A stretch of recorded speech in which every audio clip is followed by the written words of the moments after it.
வணக்கம் நேயர்களே, gold winner வழங்கும் சூப்பர் சமையல் சூப்பர் ஆரோக்கியம் நிகழ்ச்சிக்கு உங்களை அன்புடன் வரவேற்கிறோம்.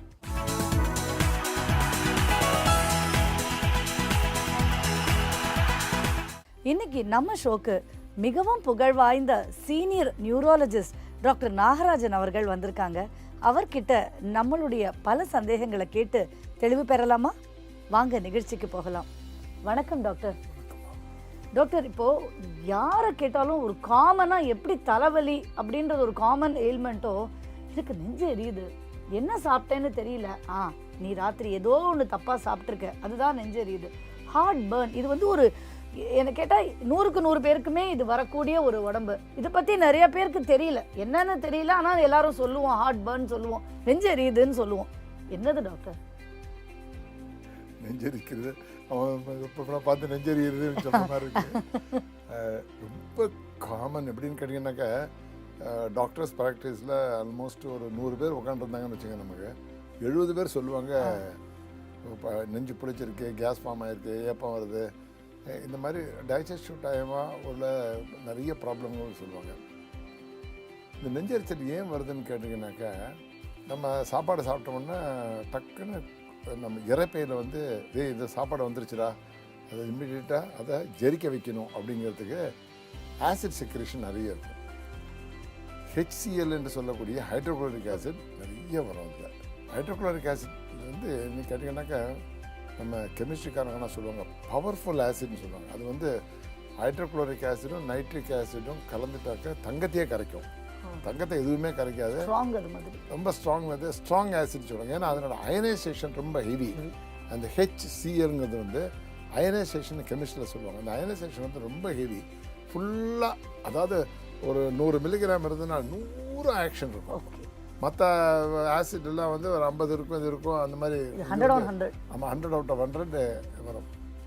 அப்படிப்பட்ட ஒரு ஆசிட் வந்து நம்ம மனித இறப்பையில் எல்லா ஜீவராசிகளோட இறப்பையிலையும் செக்ரேஷன் வந்து, ஆனால் இந்த ஆசிட் வந்து அந்த ஜவ்வை வந்து எந்த கெடுதலும் பண்ணாது. அதான் வினோதம், அந்த இறப்பையினோட ஜவ்வை எந்த கெடுதலும் பண்ணாது.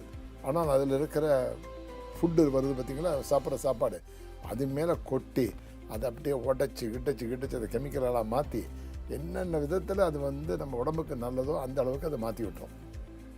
ஆனால் இந்த ஆசிட் செக்ரேஷன் வந்து நம்ம சாப்பிட்ற சாப்பாட்டுக்கும் இந்த ஆசிட் செக்ரேஷனுக்கும் ஒரு பேலன்ஸ் இருக்கணும். இப்போ நம்ம நல்லா சாப்பாடு சாப்பிட்டோம், ஓரளவு ஆசிட் வருது, ஜெமிச்சிருச்சு அப்படின்னு போகுது. இந்த இம்பேலன்ஸ் எப்படி வரும்னு கேட்டிங்கனாக்கா, ஆசிட் கூடவும் சாப்பாடு குறைச்சும் ஒரு சுச்சுவேஷன் வந்துச்சுனாக்க, அந்த ஆசிட் செக்ரேஷன் வந்து லேசாக ஆக்சுவலாக பார்த்திங்கன்னா அந்த இறப்பையை தவிர வேறு எந்த இடத்துக்கு போனாலும் அந்த ஆசிட் எரியாமிச்சிடும். சில பேருக்கு என்ன எதுக்களிக்குதுன்னு சொல்கிறாங்க பார்த்தீங்களா, கேர்டுன்னு சொல்லுவாங்க. அதாவது கேஸ்ட்ரிக் எசோஃபேஜியல் ரிஃப்ளக்ஸ்ன்னு சொல்லுவாங்க, அது டிஸார்டர்ஸ்ன்னு சொல்லுவாங்க, கேர்டுன்னு சொல்லுவாங்க. அந்த மாதிரி எதுக்களிச்சிச்சின்னு வச்சுக்கோங்க. எதுக்களிச்சா ஃபுட் பைப்புன்னு சொல்லக்கூடிய உணவு குழாய் இருக்குது பார்த்தீங்களா, அந்த உணவு குழாய்க்கு இந்த ஆசிட் அப்படி தெளிச்சிச்சின்னா போகிறோம், அப்பான்னு கத்த ஆரம்பித்தோம். அந்த அப்பான்னு கத்துறதான் அந்த நெஞ்சரிச்சல். ஸோ இது வந்து ஒரு பெரிய வியாதியாகவே இப்போ நாங்கள் கன்சிடர் பண்ணி அதுக்கு ஒரு பேர் கொடுத்து GERD, கர்டுன்னு அதுக்கு பேரை கொடுத்து கேஸ்ட்ரோ எசோஃபேஜியல் ரிஃப்ளக்ஸ் டிஸார்டர்ஸ்ன்னு போட்டு அதை வந்து கிட்டத்தட்ட அந்த ஆசிட் ஃபியூம்ஸ் வந்து மேலே வரைக்கும் வந்து ஃபியூம்ஸ் பார்க்கலாம். ஆக்சுவலாக நீங்கள் அதை வந்து மூக்கு வரைக்கும் வரும். சில சமயம் வந்து நெடி, சோடா சாப்பிட்டா ஒரு நெடி வரும், அந்த மாதிரி வரும். வந்து அந்த எப்பிகாட்டிஸ் உணவு குழாய் இல்லாமல் மூச்சு குழாய் வழியாக போய் இருமல் வர ஆரம்பிச்சிடும் சில பேருக்கு. ஸோ க்ரானிக் காஃப், ரொம்ப பேருக்கு விடாமல் காஃப் இருந்தால் நாங்கள் கர்டு இருக்கான்னு பார்ப்போம். அந்த கேர்டு இருந்தால் அந்த கேர்டுனால தான் அந்த காஃப் வருதுன்னு சொல்லி அந்த கர்டை ட்ரீட் பண்ணாக்க காஃப் நின்று போயிடும். புரியுதுங்களா? ஸோ இந்த மாதிரி இவ்வளோ பெரிய பிரச்சனையான அந்த கர்டை பற்றி கொஞ்சம் விவரமாக சொல்கிறேன். என்னென்னா நீங்கள் பண்ணணும், எதை செய்யக்கூடாது. பொதுவாக பார்த்தீங்கன்னாக்கா, நீங்கள் என்ன பலகாரம் சாப்பிட்டியா முதல் கேள்வி. ஆமாம், என்ன பலகாரம் சாப்பிட்டியா, ராத்திரி என்ன பலகாரமே சாப்பிடக்கூடாது, எதுக்கு சாப்பிட்ட, காலங்காத்தால் என்ன பலகாரம் ஏன் சாப்பிட்றேன், இப்படியெல்லாம் வந்து ஒரு தவறுதலான எண்ணங்கள் ஜனங்களுக்குள்ளே இருக்குது. காலம்பரை எந்திருந்தவொடனே என்ன பலகாரம் சாப்பிடலாம், சாதாரணமாக சாப்பிடலாம், எந்த கெடுதலும் கிடையாது. சொல்லப்போனால் நீங்கள் வந்து பகல் வேளையில் எந்த வித ஃபுட் எடுத்தாலும் இந்த கர்டு வராது. பட் இரவு ஃபுட் இருக்குது பார்த்தீங்கன்னா, அந்த இரவு ஃபுட்டை வந்து நீங்கள் வந்து ரொம்ப ஜாக்கிரதையாக இருக்கணும். நான் ப்ராக்டிக்கலாக சொல்கிறேன், 11 to 7 சொல்லுவேன். அதாவது 11 to 7 எல்லாத்தையுமே சாப்பாட முடியும், டைஜஸ்ட் ஆகிடும். மினிமமாக 8. அதாவது நீங்கள் நிற்கிற பொசிஷன், உட்கார்ற பொசிஷனில் வந்து நீங்கள் சாப்பிட்டீங்கன்னாக்க அந்த ஸ்டொமக்கை வந்து அதை கிளியர் பண்ணிடும்.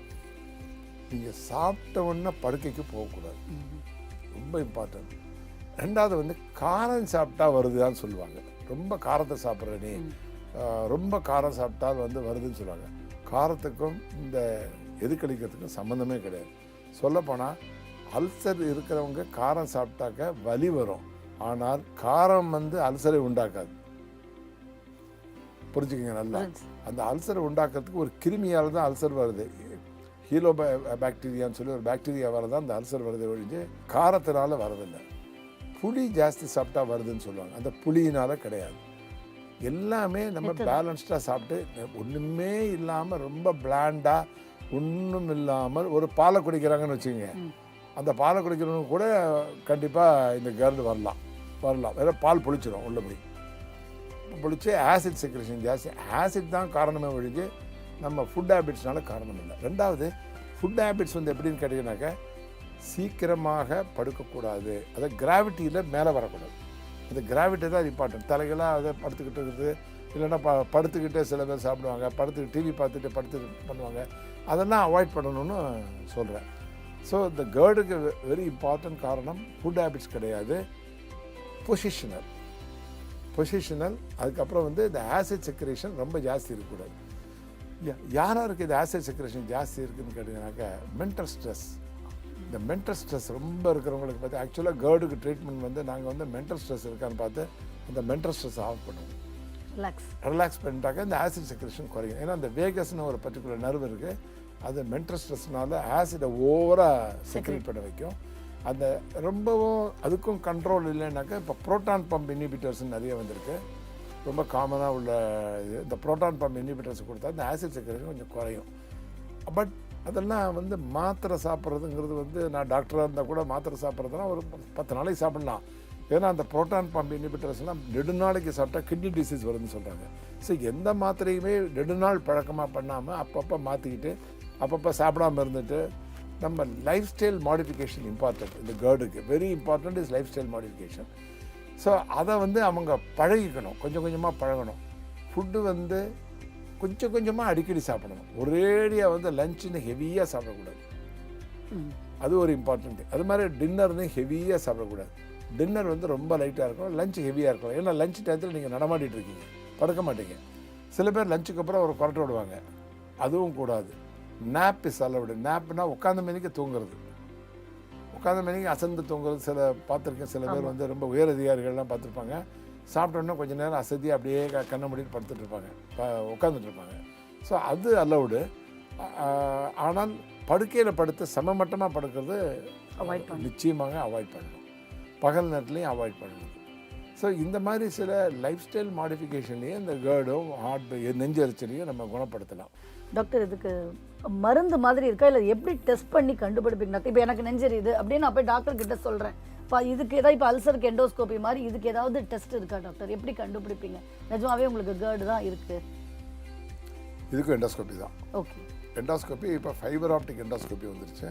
ஒரு கஷ்டம் இல்லாமல் முன்ன மாதிரி ஒரு விரல் தண்டிக்கு ஒரு டியூப் விடுவாங்க, அந்த மாதிரிலாம் ஆகி இப்போ சின்ன நூல் தண்டிக்கு வந்துச்சு. இது ஃபைபர் ஆப்டிக் எண்டோஸ்கோபிக்கு நல்லா உள்ளே விட்டு சில சமயம் வந்து விஜிலன்ஸ் கேப்சூல்ஸ்னு போடுறாங்க.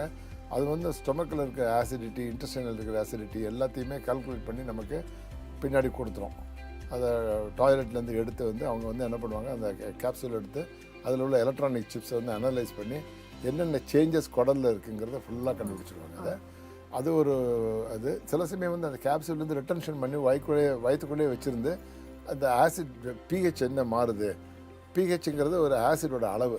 அந்த பிஹெச்சினோட அளவை வந்து நம்ம வெளியே டிவியில் ரெக்கார்ட் பண்ணலாம். அந்த மாதிரிலாம் நிறைய வயர் உள்ளது, வயர் இல்லாது எல்லாமே வந்துருச்சு இப்போது. பட் எண்டோஸ்கோபி ஒன்று பண்ணாக்க அந்த இசோஃபேகஸ்ன்னு சொல்லக்கூடிய ஃபுட் பைப் சொல்கிறோம் பார்த்தீங்களா, அந்த ஃபுட் பைப்போட லோயர் எண்டு வந்து வயசாக கொஞ்சம் ஆஸ்தீனியான்னு டெவலப். ஆஸ்தீனியான்னு என்னன்னு கேட்டால் சொந்தெடுத்துறோம். அது ஸ்பிங்டர்னு சொல்லுவாங்க. அதாவது வந்து நல்லா டைட்டாக பிடிச்சிக்கிறோம் இந்த லோயர் எண்டு. அப்படின்னா இங்கே ஸ்டொமக்கு நல்லா அமுங்குதுனாக்க இது வந்து மேலே வராது. ஏன்னா டைட்டாக பிடிச்சிக்கிறோம். அப்படியே டைட்டாக பிடிச்சி இப்போ டைட்டாக பிடிக்காமல் கொஞ்சம் லூஸாக இருக்குன்னு வச்சுங்க, ஸ்டொமக் கண்டென்ட் பண்ணுறப்ப கொஞ்சம் எதுக்களிக்கும் மேலே. அந்த எதுக்களிக்கிறது வந்து ஒரு 50 வயசுக்கு மேலே ரொம்ப பேருக்கு வருது. அது வந்து ஒரு தலை நரைக்கிற மாதிரி, ஒரு தோல் சுருக்கம் வர்ற மாதிரி ஒரு இயற்கையான விஷயம். ஸோ 40-50 வயசுக்கு மேலே இந்த ஸ்ட்ரிக்டாக லைஃப் ஸ்டைலை அவங்க கண்டிப்பாக கடைப்பிடிக்கணும். குடும்பம் மட்டுக்கும் இந்த நைட்டில் வந்து ஒரு பிளாண்ட் டயட்டு சொல்லப்போனால் நான் வந்து வெறும் தயிர் சாதம் ரொம்ப நல்லது, கொஞ்சமாக தயிர் சாதம். நைட்டில் வந்து பரோட்டா சாப்பிட்றது கூடாது, குருமா ரொம்ப சாப்பிட்றது கூடாது. அப்புறம் நைட்டில் வந்து பிரியாணி ஹெவியாக சாப்பிட்டு ஸ்பைசஸாக சாப்பிட்றது கூடாது. இப்போ நைட்டில் வந்து நம்ம தோசை இட்லி எல்லாம் ரொம்ப கரெக்டான அளவில் ஐடியல், ஒரு பிரச்சனை இல்லை. நம்ம மனசுக்கு ஒரு பயம் இருக்கிறதுனால இந்த காரமான சட்னிகளை நம்ம யூஸ் பண்ண வேணாம், நம்ம அளவான காரத்தில் சாப்பிட்டா போகிறோம். So light food night. வெஸ்டர்னில் டிஃப்ரெண்ட் எப்படின்னு கேட்டிங்கன்னாக்கா டின்னர் ஹெவியாக இருக்கும், லஞ்ச் வந்து ரொம்ப லைட் லஞ்ச், அஃபிஷியல் லஞ்ச் சாப்பிடுவாங்க அவங்க வெஸ்டர்ன் கண்ட்ரிஸு. ஏன்னா வெஸ்டர்ன் கண்ட்ரியோட ஹேபிட் வந்து எப்படின்னு கேட்டிங்கன்னாக்கா டின்னருக்கு அப்புறம் ரிலாக்ஸேஷன். ரெண்டாவது, இந்த ஆசிட் ரிஃப்ளக்ஸ் இருக்கிறவங்க ஆல்கஹால் எடுக்கவே கூடாது. ஆல்கஹால் எடுத்தாக்கா இன்னும் கொஞ்சம் அது ஸ்டிமுலேஷன் ஆகி ஆசிட் செக்ரேஷன் ஜாஸ்தி ஆகிடும். ஸோ அசிடிட்டியை குறைச்சாலே போகிறோம். ரொம்ப சிம்பிளாக சொல்ல போனாக்கா ஆன்டாசிட்ஸ்ன்னு சொல்லி நிறைய கடையில் இருக்குது. அந்த ஆன்டாசிட்ஸை சாப்பிடலாம். அனஸ்டிக் கலந்த ஆன்டாசிட் இருக்குது, தாராளமாக சாப்பிடலாம். ரொம்ப பாப்புலர் ஆன்டாசிட்ஸ் நிறைய இருக்குது. சொல்லப்போனால் இன்னும் சிம்பிளாக சொல்லுவேன், இது வந்துச்சுன்னா வெறும் உப்பு சோடா குடித்தாலே போகிறோம், உங்களுக்கு கம்ப்ளீட்டாக இந்த ஹார்ட்மேன் கொஞ்சம் நின்றுடும். ஏன்னா சிம்பிள் மெடிக்கேஷன் அதில் வந்து பைகார்பனேட் இருக்குது. அந்த பைகார்பனேட் போய் இதை யூஸ் பண்ணணும். ஒன்றும் இல்லைன்னா ஒரு சோடா உப்பு இருக்குது பார்த்தீங்களா, சமையல் சோடா, அதை தண்ணியில் கரைச்சி சாப்பிட்டாலே சரியாக போயிடும். ஸோ இதெல்லாம் ஹோம் ரெமெடிஸ். ஒன்றுமே இல்லை கையில் அப்படின்னா அது யூஸ் பண்ணலாம். ஸோ இந்த பயத்தை வந்து நம்ம போகணும். ஸ்ட்ரெஸ் இருக்கக்கூடாது லைஃப்பில். ஸ்ட்ரெஸ் இருந்ததுன்னா அந்த ஸ்ட்ரெஸ்ஸை குறைக்கிறதுக்கு யோகாவோ இல்லைன்னா ஒரு ரிலாக்ஸேஷன் டெக்னிக்கோ இல்லைன்னா ரியலைசேஷன் டெக்னிக். ரியலைசேஷன் டெக்னிக் என்னென்னு கேட்டீங்கன்னாக்கா, எனக்கு 50 பைசா தான் இருக்குது, எனக்கு அந்த 50 பைசா கூட தான் நான் சாப்பிட முடியும், ஏன் 500 பைசா என்கிட்ட இல்லைன்னு யோஜனை பண்ணி கவலைப்படக்கூடாது. நம்ம கவலைப்படுறதுனால நமக்கு 500 பைசா உடனே வந்துட போகிறதில்ல. 500 பைசாக்கு எப்படி டெவலப் பண்ணணுங்கிறத பிளான் பண்ணி கவலைப்படக்கூடாது. பிளானிங் இஸ் டிஃப்ரெண்ட்டு கவலையிலேருந்து. பிளானிங் வந்து நல்லா பிளான் பண்ணுங்கள் தாராளமாக, ஆனால் கவலைப்படாதீங்க. ஸோ இதான் என்னோடய அட்வைஸ். ஸோ டாக்டர், ரொம்ப எல்லாருக்குமே கன்சர்னான ஒரு விஷயம், எல்லாருக்குமே காமனாக வரக்கூடிய ஒரு எயில்மெண்ட்டு. இதுக்கு நீங்கள் வந்து ரொம்ப சிம்பிளாக லைஃப் ஸ்டைல் மாடிஃபிகேஷனே போகிறோம். Simple living. நீங்கள் சாப்பிட்டுட்டு உடனே ரிலாக்ஸ் பண்ணிக்கோங்க, படுக்காதீங்க. நைட்டில் லைட்டாக சாப்பிடுங்க. மத்தியானம் எண்ணெயே சாப்பிட்லாம், காலையிலேருந்து கூட சாப்பிட்லாங்கிறது வந்து நிஜமாவே நிறையா பேருக்கு இது வந்து ஒரு மித்தாவே வச்சுருந்தாங்க. எண்ணெய் சாப்பிட்டதுனாலையோ காரம் சாப்பிட்டதுனாலையோ தான் வருதுன்னு. அதெல்லாம் இல்லைன்னு எல்லாருக்கும் ஒரு சந்தோஷமான ஒரு ஆன்சர் இது. எல்லாருக்கும் ரொம்ப தெளிவாக இருக்கும். டாக்டர், இப்போ நம்ம ஒரு important segment tip of the day. நிறைய பேர் வந்து இந்த நெஞ்சரிச்சலுக்கு ஐயோ நீ பாலே சாப்பிடாத, பால் சாப்பிட்டாக்க இப்போ நீங்களே சொன்னீங்க உள்ளுக்குள்ளே போனால் அது ஆசிட் ஆகிடும், திரிஞ்சிடும்னு சொல்லிட்டு. ஸோ நிஜமாவே அதுவும் ஒரு மித்தா? பால் சாப்பிடலாமா? பால்ங்கிறது சாப்பிடலாங்க. ஆனால் அதே சமயம் வந்து பாலை விட நான் என்ன சொல்லுவேன்னு கேட்டால் தயிர் சாப்பிடுங்கன்னு சொல்லுவேன். ஏன்னா பால் வந்து ஒரு நியூட்ரலைசிங் கெப்பாசிட்டி இருக்குது தயிராக, பட் இருந்தாலும் அந்த அசிடிட்டி கண்டென்ட் கொஞ்சம் இருந்துருக்கும். ஸோ நைட்டில் கிளாஸ் ஆஃப் மில்க்கு சாப்பிட்றது தப்பு இல்லை, ஆனால் அது ஏர்லியாக சாப்பிடணும், கொஞ்சம் கொஞ்சமாக சாப்பிடணும். பால் சாப்பிட்றதுனால மற்ற எஃபெக்ட்கள், அதில் வந்து ஒரு சீரோட்டோனின் இருக்குது, அதில் வந்து தூக்கம் நல்லா வரும், அப்படி சில விஷயங்கள்லாம் இருக்குது. அதை தவிர ஒரு கப் ஆஃப் மோர், ரொம்ப சிம்பிளுங்க, லைஃப்பை ரொம்ப சிம்பிளாக்கிங்க. தயிர் வந்து ஏற்கனவே நியூட்ரலைஸ் பண்ணது தான். பிளாண்ட் புளிப்பில்லாத தயிரை சாப்பிட்டீங்கன்னா அது அப்படியே ஜோராக ஒரு கோட்டிங் கொடுத்து உள்ள ரொம்ப அமைதியாக இருப்பா அப்படின்னு சொல்கிற மாதிரி நம்ம ஸ்டொமக்கை வந்து அமைதிப்படுத்தணும் தான். ஸோ தயிர், புளிப்பில்லாத தயிர், காலம்பரை நம்ம உர கொத்தி மதியத்துக்குள்ளே சாப்பிட்ற மாதிரி இருந்தால் புளிப்பில்லாத ஒரு கெட்டி தயிராக இருக்கும். ஸோ அது ஐடியல். ஓகே, ரொம்ப ரொம்ப நன்றி டாக்டர். என்ன நேயர்களே, நிகழ்ச்சி ரொம்பவும் பயனுள்ளதாக இருந்தது இல்லையா? மீண்டும் அடுத்த வாரம் சந்திப்போம். நன்றி, வணக்கம்.